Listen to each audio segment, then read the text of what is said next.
Hello, and welcome to the first course in the Ethical Decision Making for Engineers 5-part series.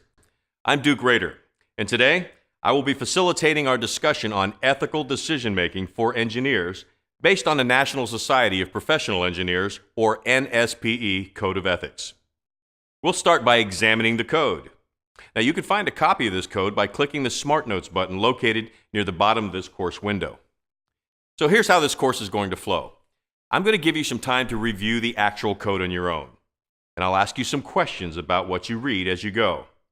Then together, we'll dig into cases ruled upon by the NSPE Board of Ethical Review. Now, this will be key to helping you determine how you should act when faced with ethical decisions. Now, because this is an accredited course, we have some formal learning objectives that we will use to test your knowledge on what I will be presenting.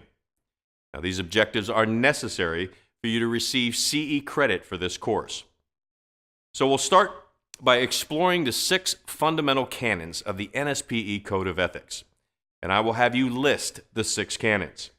Next, we'll talk about the rules of practice in the code, and I will provide an activity asking you to describe the code. Then I will prepare you to be able to discuss professional obligations section of the code. We'll follow that up with several case studies where I'll explain the rulings of the Board of Ethical Review on a number of different ethical issues that will be good for any engineer to know about. I will include an activity where I will ask you to explain these rulings to help reinforce what you've learned.